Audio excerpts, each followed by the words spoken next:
Sekedar info, LPT-2 adalah jalan raya ganda sepanjang 184 km yang menghubungkan Jabor dan Kuala Terengganu di pantai timur semenanjung Malaysia. Sudah menjadi rahasia umum bahwa Lebuh Raya Pantai Timur 2 dicap sebagai jalan raya paling angker, dengan rentetan kecelakaan fatal yang terus terjadi di jalur sepanjang 184 km itu sejak dibuka hingga saat ini.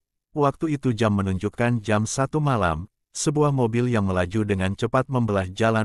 Dalam mobil tersebut terdapat sepasang suami istri beserta kedua anaknya. Sebut saja nama suaminya Dodi dan istrinya bernama Marni.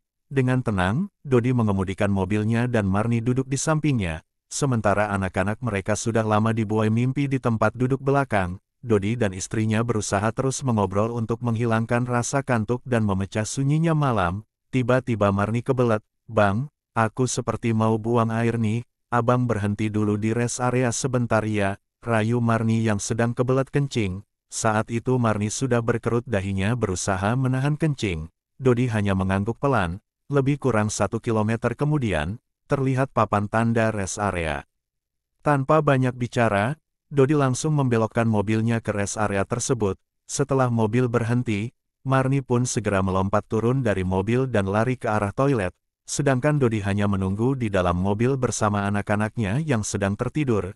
Beberapa saat kemudian Marni kembali ke dalam mobilnya dan tanpa sepatah kata pun Dodi meneruskan perjalanan yang hanya tersisa sekitar 1 jam saja. Setelah 10 menit perjalanan dari rest area barusan, Dodi merasa aneh melihat tingkah istrinya karena sejak dari rest area tadi, Marni hanya diam saja, tidak seperti biasanya yang kuat bercerita.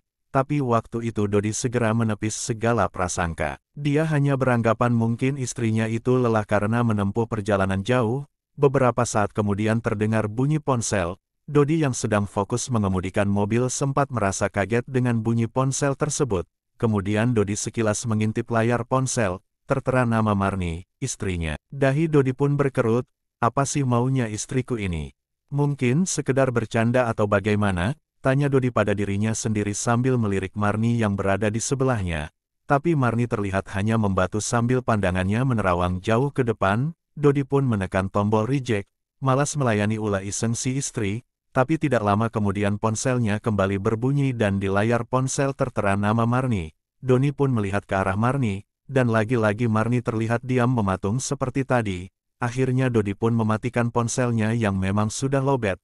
Singkat cerita akhirnya Dodi sampai di rumah dan dia langsung angkat anak-anaknya masuk ke kamar tidur mereka. Sementara Marni hanya diam dan masuk ke kamar tidurnya. Saat itu Dodi teringat akan ponselnya yang lowbat. Dia pun segera mengecas ponselnya sambil menghidupkan ponselnya. Setelah itu Dodi berjalan ke kamar tidurnya, tapi tiba-tiba ponselnya berdering nyaring, dan lagi-lagi nama Marni yang muncul di layar ponselnya. Dodi pun merasa aneh dan langsung mengintip ke kamar tidur. Dia melihat istrinya itu sudah tidur dengan pulasnya. Meski terasa aneh, Dodi memberanikan diri mengangkat panggilan tersebut, dan alangkah terkejutnya Dodi ketika mendengar isak tangis lawan bicara di ujung sana. "Kenapa abang tinggalkan aku di sini? Tolong jemput aku sekarang juga." "Abang? Aku takut ini." Suara isak tangis Marni jelas terdengar di telinga Dodi. Dodi pun jadi bingung dan setengah pucat. Dalam hati dia bertanya-tanya, kalau dia istriku, lalu siapa di dalam kamar itu? "Abang, dengar enggak? Cepatlah, tak ada orang di sini, tinggal aku sendirian di sini.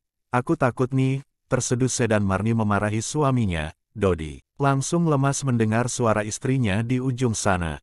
Ternyata selama dalam sisa perjalanan tadi, dia duduk bersebelahan dengan makhluk halus, dan tanpa banyak bicara, Dodi segera membangunkan anak-anaknya yang sudah tertidur pulas. Setelah itu Dodi langsung memacu mobilnya ke rest area tadi untuk menjemput istrinya. Sampai di sana, Marni berlari menyongsong dengan wajah penuh air mata dan keringat dan mereka langsung meninggalkan tempat angker tersebut.